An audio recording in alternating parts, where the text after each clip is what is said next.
The practice of professionals is practice itself. Just keep doing it every day. There's good science on one of the things you want to do. If there's something you want to break into, like an industry or a hobby or whatever it is, maybe you want to play an instrument, maybe you want to write.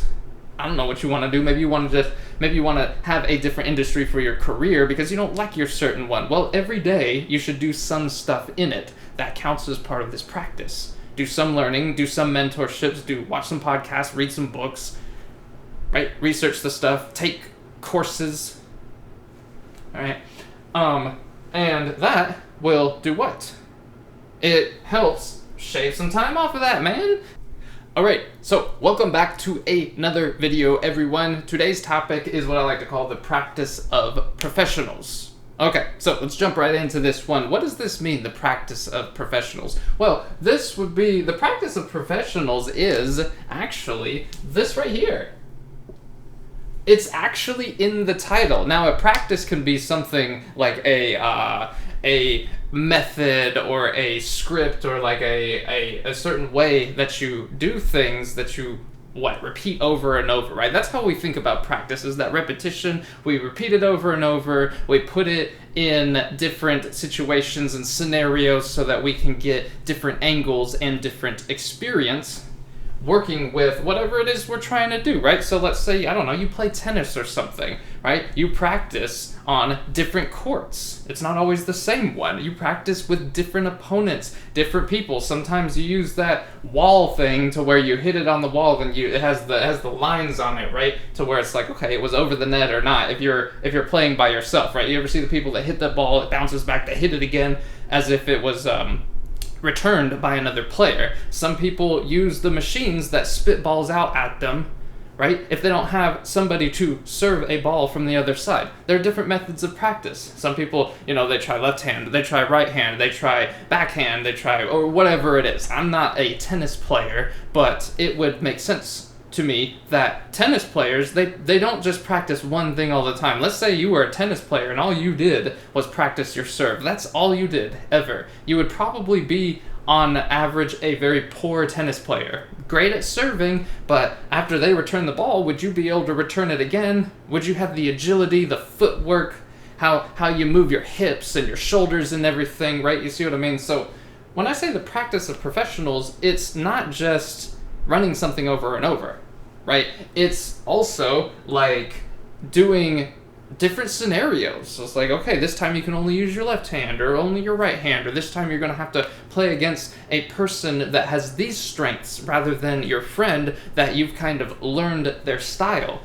This can be applied to anything. When I say the practice of professionals is practice itself, well, what kinds of things? Let's look at some commonly kind of held beliefs about people who are really good at things, right? They're professionals, whether or not they play professional tennis or poker, or they, are a professional writer or novelist, or whatever it is that they do, whatever their craft is that seems like they're really good at it, that you would never catch up to them, okay? And depending on the subject matter, you might not. Not everybody has the linguistic ability to be a novelist like some of the greats. That doesn't mean you couldn't be a good one, but maybe you wouldn't catch up to them. Maybe they are just genetically predisposed, I think is the word, to being really good at writing or speaking or performing or dancing or singing, right? Let's take me, for example. I am never going to catch up to great master singers out there of anything, of any venue. That doesn't matter what they sing, whether they sing, pop, or whether they sing country, or whether they rap, or whether they sing like opera singers. Yeah, man, if you want to hear some people that can sing, it might not be your style, but nobody would doubt that these opera singers, they got a powerful voice and lungs. I do not have that. I could never catch up to that, and that's okay. That doesn't mean I can't sing once in a while, or sing along with a song, or do some karaoke or something. That's okay, all right? Same thing with professional sports. Like, if you are not a tall individual, you probably are never going to play professional sports and just be as good at that, right? But don't let that distract us from what the practice of professionals is, and that is practice itself.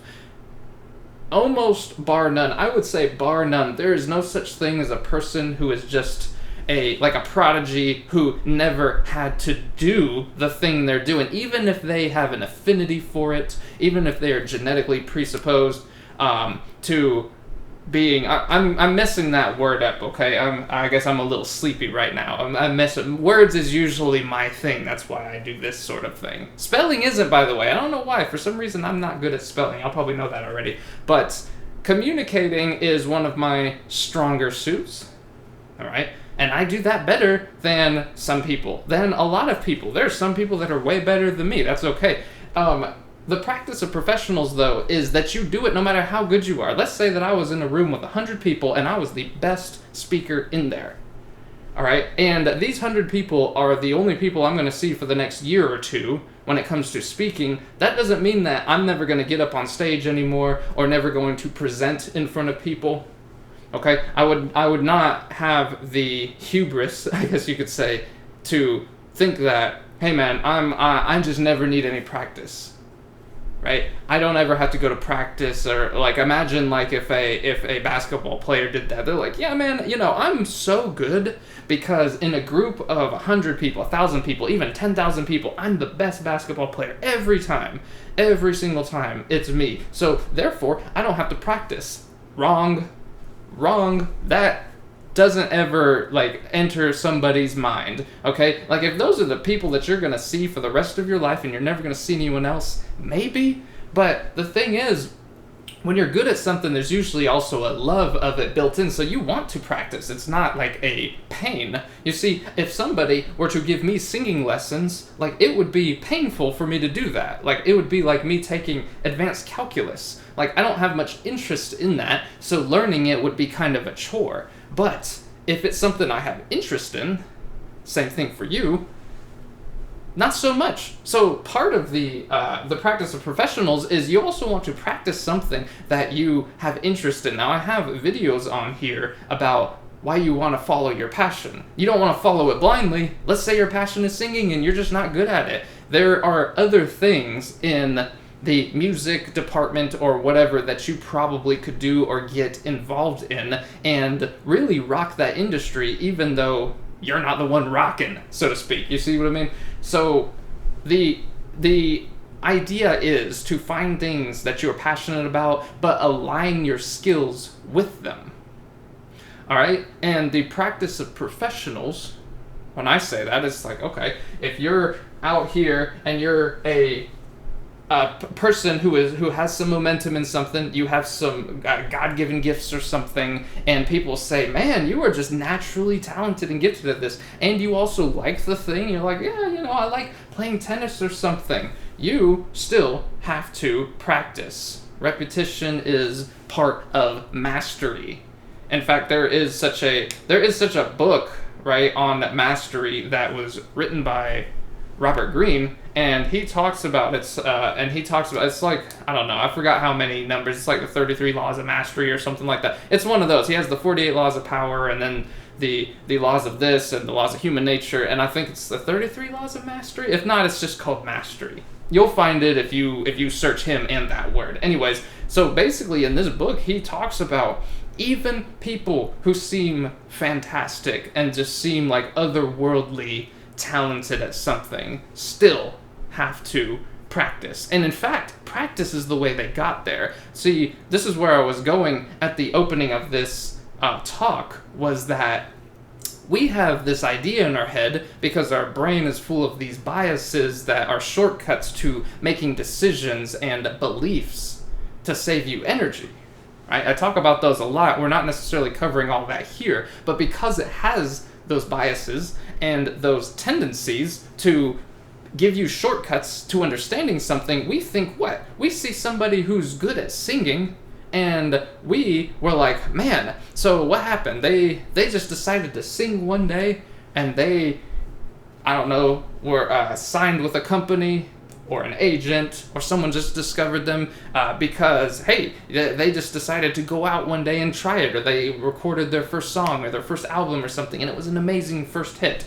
Sometimes that's true, that their first song or album or whatever is an amazing hit, but we forget that almost all the time, this is like 99.9% of the time, probably more than that, the person did practice it for many years. Not just like, oh, like, I want to sing, so a couple of months I'm going to just do some karaoke, I'm going to maybe, I don't know, take a singing lesson at school or something, go into chorus class, right?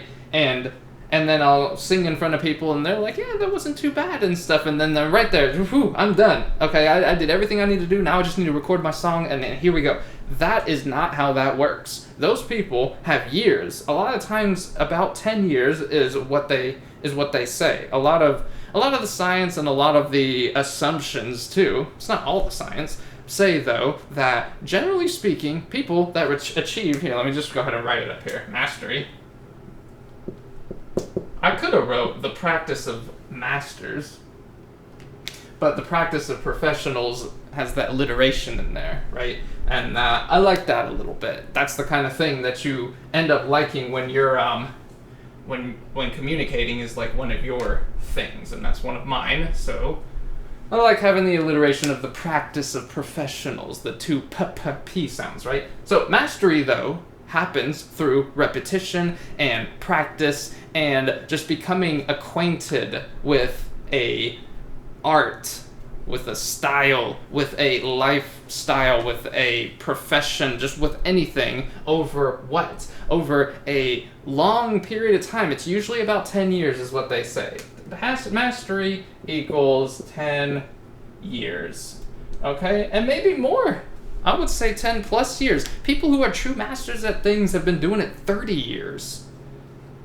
Does that make sense? So you meet somebody who seems like they are what? Who seems like they are very early in their life, like they're 20 or something, and they're like, damn, they already have these businesses, or they come out with this technology that disrupted an industry and stuff. If you interview them, or if you look back on their history, I guarantee you, most of the time that they have been able to use a computer or watch other people. See, that's one thing about practice. The nice thing about being a human, and this is animals in general actually, they can watch other people or animals do something and gain some of this time. By just doing that, just simply being around them will help, like, start shaving some time off of that. Now, you can't just do that. And for every hour you spend around somebody doing something and you're just watching, you only get like 25% of that hour as part of this time. But it's still better than nothing. And what it will do is what? It will give you a strong foundation of skills and the what I'm blanking on a term here. Not just a strong foundation of skills, but the understanding of where you're going to pivot in your different forks in the road in your journey, right? When you think about, okay, coming up with computer code or something, let's say you're a 20, 21-year-old or something, like I think, a lot of these people like Mark Zuckerberg and stuff, they were really young. They were in college still, right? They weren't like 30, 40, or 50 with all this, but they still had a lot of experience. If like you interview them or you go back and they're like, yeah, for the past 5 to 10 years, I've been extremely interested in computers, coding, software, whatever the case is, and I've followed that. I've looked at the greats. I've researched other companies. That's all part of that, part of that 10 years. Like I said, usually when you watch somebody or you do research, it's like 25% of the amount of practice, because when you're literally doing it, you learn faster. And sometimes you can do that next to another master, and a lot of them had mentors, and when you're sitting there learning next to a mentor, sometimes everything you do is worth 100% of every one of those years or whatever it is, because you might not get the outright experience of doing something fresh from your own mind and efforts, right? But you do get the shortcuts of the masters will tell you, like, no, don't do it this way. Try it this way first, okay? And they'll let you not fall into the pitfalls, right? Of, okay, if you cross these wires this way, you're going to break your computer. You might electrocute yourself or something, and then you're going to have to buy a new one, and that's going to set us back. If you do this with your program, you see what I'm saying? Okay, a basketball coach would probably be like, hey, you don't want to be jumping in this way or twisting your body this way or something when you're trying to dunk a basketball, because you might, sprain your ankle, break your leg even, you might damage your body, and you won't be able to play for months, right? Which will set you back. So they're like, don't do these things, okay? I'm gonna save you some of that pain and suffering and keeping you back 5-10 years or whatever it is. Y'all know what I'm talking about. But the people who do these things, and they seem to be really early, like bloomers, and like they just came out of nowhere and like, you know what, I'm just going to make something like Facebook and be a billionaire in a month or two from now. That's not how it works. They had practice. They became a professional. They became a master. And the practice of professionals is practice itself. Just keep doing it every day. There's good science on one of the things you want to do. If there's something you want to break into, like an industry or a hobby or whatever it is, maybe you want to play an instrument, maybe you want to write. I don't know what you want to do. Maybe you want to have a different industry for your career because you don't like your certain one. Well, every day you should do some stuff in it. That counts as part of this practice. Do some learning, do some mentorships, watch some podcasts, read some books, right? Research the stuff, take courses. All right. And that will do what? It helps shave some time off of that, man. So if you have somebody who, let's say your father was a computer engineer or an app designer or something, or your mother was, it doesn't matter who it was, but you spent 5 or 10 years of your life growing up listening to them talk about the industry, showing you kind of how to do it and stuff. By the time you get to the point to where you're doing your own stuff, you're so far ahead of everybody else. They said the Beatles, right? Everybody knows them as like just like being like the best band ever, and they were bigger than Jesus and all of these things. Well, people don't understand that. Evidently, they started off at small like concerts that they would throw. Not just concerts. Sometimes they would like. You ever go into like a bar or in a restaurant and they have like a band playing? They did that stuff for many years, over and over and over, for a lot of times very little pay. All right, but what were they getting? That practice. That by the time it was time for them to be in front of people that would discover them or pay a lot of money for them, or they wanted some new kind of, music genre or entertainment or whatever, they were already so good because of all the practice they got. They seemed like they were a master overnight. Right? Everybody knows, even though even humans are funny, we all know that overnight success is basically non-existent. Right? You can win the lottery or something, but usually because you now have obtained something you don't deserve, you'll lose it. But if you make that money through blood, sweat, and tears and practice and your 10 years, sometimes it takes more than 10. 10 is like the minimum. Sometimes it takes 20 or 30. That doesn't mean that within that 10 years you can't start getting momentum and start getting paid and start getting whatever. But you take somebody that, 5 years, they're really good at something, they're practicing, and they're starting to make some money and get some attention. You go and see that person 10 years from them, if they have kept up that practice, wow.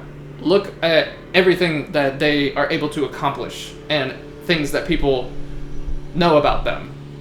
I can hear all the yard people outside there. The landscapers are here mowing, so I apologize if you hear that. But anyways, so the practice of the professionals is practice itself. This is really important to understand because most people don't remember that. Oh, well, how much did the Beatles play before we knew their big albums and their hit songs and this and that? It was a lot.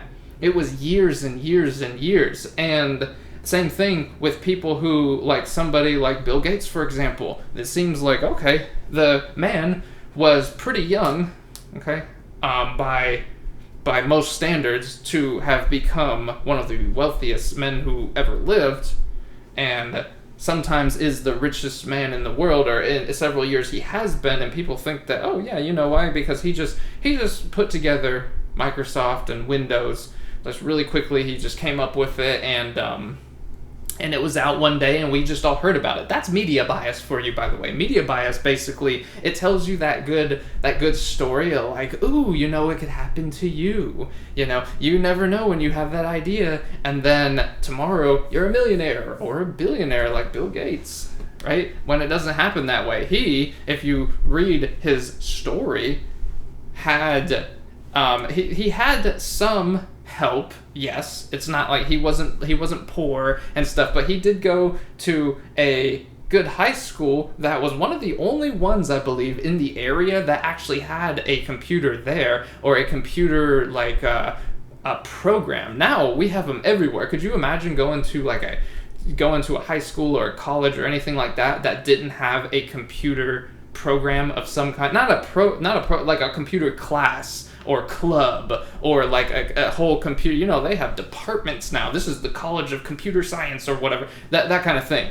We're talking about just anything like that, even a small little computer club. When he was going through his, like, not just 10 years, it was more than that. He's still practicing. That's another thing I want y'all to remember. The practicing never ends. Remember, the practice is the practice of professionals. Practice itself is the practice of professionals, which means they'll never get perfect at it. They keep trying. Just like medicine is a practice, and they call it that because nobody's perfect at it. If people were perfect at medicine, nobody would ever get sick and die, right? But he went to a high school, one of the only ones, you know, I believe in the nation even, not just near him. It was one of the only ones that had access to computers, and back then computers were extremely expensive and difficult to, like, you couldn't just pick it up and carry it somewhere. Like you know, when you see in in TV, you see the old computers with the reels and stuff that, you know, your phone is worth like thousands and tens of thousands of those today in computing power, but it was the size of a room. Like, the computer was literally the size of a whole room, and you couldn't move them in the traditional sense, right? So he had access to one of those, and part of that is luck, yes, but he spent time doing that. Like, every day was in there. I read something like he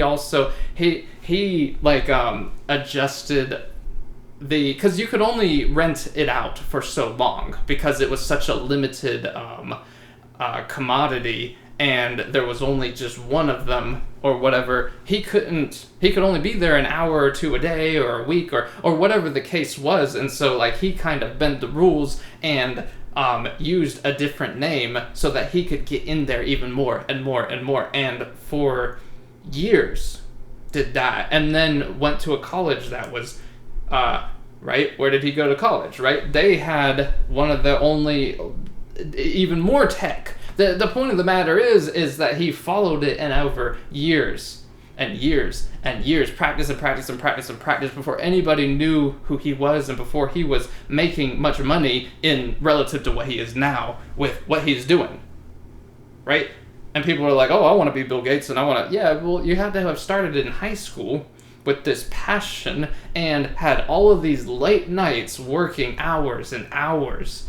All right, I believe he's quoted as saying, like, for about 10 years of his life, maybe it was a little more, I can't completely remember the quote, but he didn't take any days off. He's like, I didn't even take one day off. Every day I was grinding at this thing. Right? Now, do you have to necessarily do that? Probably not to that degree, but he reached his 10 years quickly, or 10,000 hours, sometimes people say. It's about 1,000 hours a year, right? So he did that by consolidating it. Like, every day he would put several hours in and didn't miss any. You know, weekends didn't mean anything to this man. Holidays didn't. Time off didn't. Right? He was doing this over and over. The Beatles, pretty much the same thing. All right, people who come up with these amazing things, if you look back at their past, it wasn't like an overnight thing. If you inherited your money, whatever, okay, that's a different story. most of us are not inheritors of grand wealth, and it's not just wealth. This is about being a professional. You can't inherit like that professionalism, the mastery. That's something you can't inherit, right? You can't inherit the 10,000 hours, the 20,000 hours, the 30,000 hours of mastery in your field or in your interest even. Have you ever known somebody who is really good at anything? Like maybe they are good at singing, and there is something to genetics and inheriting some of that base ability. Like you need to inherit being 7 foot something tall to be playing professional basketball for the most part. Yeah, there's that. But there are people that are shorter than that who are just as good, right? Some of them arguably better than other people. For example, you take a person that's 7'2" and a person that's 6'2", okay? Everything else equal, the person who is 7'2" would be more, well aspected to play basketball, for example. But what if that person was like, yeah, I'm really good at this. It's easy to get it in the basket or something because I'm so tall and like I get picked for the teams. There's that. But you have the 6'2" person who plays all the time and practices all the time. Might not have gone pro or anything. Neither of them did. But the person that practices more is going to be better at it in that case, right? The same thing goes where whatever it is that you're interested in, you might not ever get people to hear you play clarinet. Like you might not be good at, or saxophone or something. You might not be like Kenny G status, but you can you can catch up a little bit by putting in your time. How long did Kenny G like practice before he became like a household name? I guarantee it, he didn't just pick it up and over the course of 1 year became a hugely successful phenomenon, right? An artist like that. I'm sure he put in so much blood, sweat, and tears. And that's the practice of professionals. It is practice itself. So we just have to remember that whatever it is, if you ever feel unmotivated, if you feel like you're not getting there, if you look at everybody else and like, man, everyone else is so good at this, well, how much practice do you have compared to them? It's going to be less if you're not as good at them. Right? There is such a thing as being genetically predisposed to being good at certain things, right? Or having certain genetic traits that make you tall or short, or you can run fast, or I don't know what it is, or you have a lot of cognitive ability with certain things. Some people say there's different intelligences,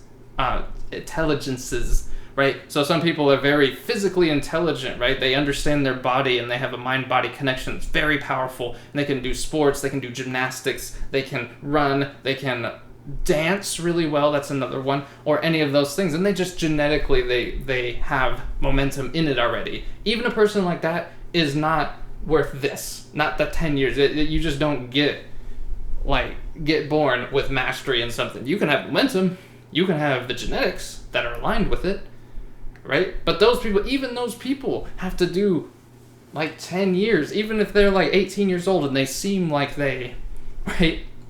Who was it? I believe it's Warren Buffett, started at 7 years old investing. How many people do you know start at 7 years old in investing, reading investment books and understanding stocks and stuff like that, right? Obviously, I don't understand that much about it, but that's what he's known for, and everyone's like, oh, I want to be as good of an investor as this man. Well, you forgot that man, not only does he have 10 years, what is he? Is he almost 90 now? I don't know his exact age. It's somewhere near there, I think. And let's say he was 80. Let's just say, I know for sure he's over that. So let's just say he was 80, okay? If he started at 7, right? Let's say he's 87. If he started at 7 years old, what does that mean? He has 80 years of mastery. I said it takes 10 minimum, but by the time he was 17, don't you think he learned a few things about his craft having 10 years in it already? By the time he was 27, there's nobody who could stand up to him as somebody, probably not even at 17. Nobody within like 20 years of that, like somebody 27, 37, most people would not know as much as this man. He started at 7. It's like Bill Gates started in high school. He might have started before that. I don't know the whole story. The Beatles started way before they were explosively popular, right? So remember that when if you ever feel unmotivated and stuff, like, hey, you might not be that graceful at it yet. It takes some time. All right, everybody, we have that media bias that, like, oh, this person, they did this, and then now they have all the fancy cars and the women in the house and the overflowing bank accounts and stuff. And it's like, yeah, but, like, it wasn't always like that. Not from their own mastery. Like I said, we're not talking about inheriting money here. If you're inherited money, great. I don't know what to tell you. You're probably not going to be that fulfilled if you don't build some mastery in something. And remember, it's a practice, right? Not just a exact science. Like, no, but there's not an exact way to do most things that you take 10, 20, 30, 40, 50 years to improve on, because people are imperfect. And there are different roads to mastery. But the idea is that you get up and do it every day, and you keep at it. Alright? So, anyways, we're going to end this one right here. Please do like and subscribe if this has been at all interesting to you, and we will catch you in the next one. Thank you.